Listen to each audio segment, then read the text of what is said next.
Are you ready for a story? Room on the Broom by Julia Donaldson and illustrated by Alex Scheffler. The witch had a cat and a very tall hat, and long ginger hair which she wore in a plait. How the cat purred and how the witch grinned, as they sat on their broomstick and flew through the wind. But how the witch wailed and how the cat spat, when the wind blew so wildly it blew off the hat. Down, cried the witch, and they flew to the ground. They searched for the hat, but no hat could be found. Then out of the bushes on thundering paws there bounded a dog with the hat in his jaws. He dropped it politely, then eagerly said, as the witch pulled the hat family down on her head, "I am a dog as keen as can be. Is there room on the broom for a dog like me?" "Yes," cried the witch, and the dog clambered on. The witch tapped the broomstick, and whoosh, they were gone. Over the fields and the forest they flew. The dog wagged his tail, and the stormy wind blew. The witch laughed aloud and held on to her hat, but away blew the bow from her long ginger plait. Down, cried the witch, and they flew to the ground. They searched for the bow, but no bow could be found. Then out from a tree, with an ear-splitting shriek, there flapped a green bird with the bow on her beak.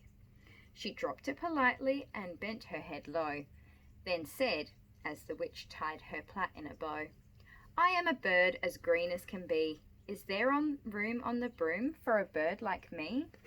"Yes," cried the witch, so the bird fluttered on. The witch tapped the broomstick, and whoosh, they were gone. Over the reeds and the rivers they flew. The bird shrieked with glee, and the stormy wind blew. They shot through the sky to the back of beyond. The witch clutched her bow, but let go of her wand. Down, cried the witch, and they flew to the ground. They searched for the wand, but no wand could be found. Then all of a sudden, from out of a pond, leapt a dripping wet frog with a dripping wet wand. He dropped it politely, then said with a croak, as the witch dried the wand on a fold of her cloak, "I am a frog as clean as can be. Is there room on the broom for a frog like me?" "Yes," said the witch, so the frog bounded on.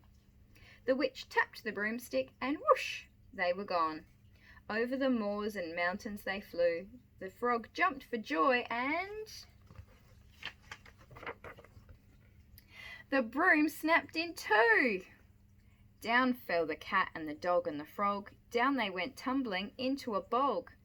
The witch's half broomstick flew into a cloud, and the witch heard a roar that was scary and loud.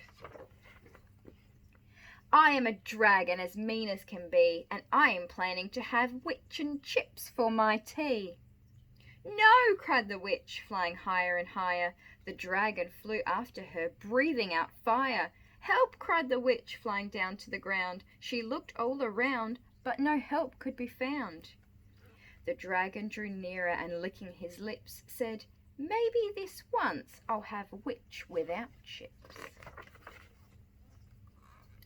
But just as he planned to begin his feast, from out of the ditch rose a horrible beast. It was tall, dark, and sticky, and feathered and furred. It had 4 frightful heads. It had wings like a bird.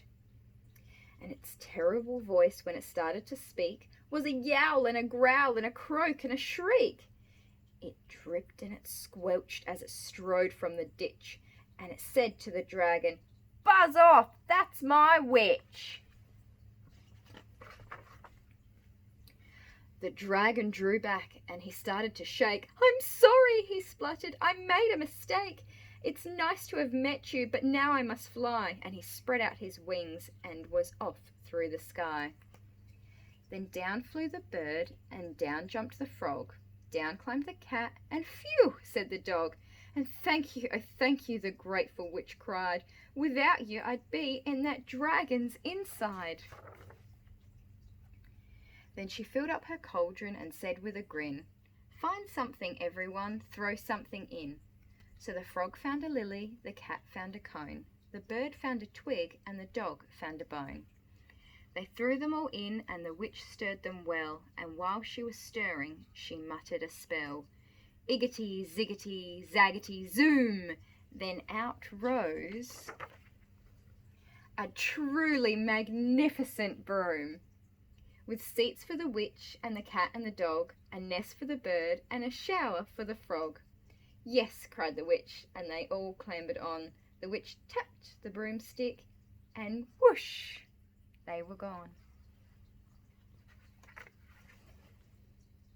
See you next time.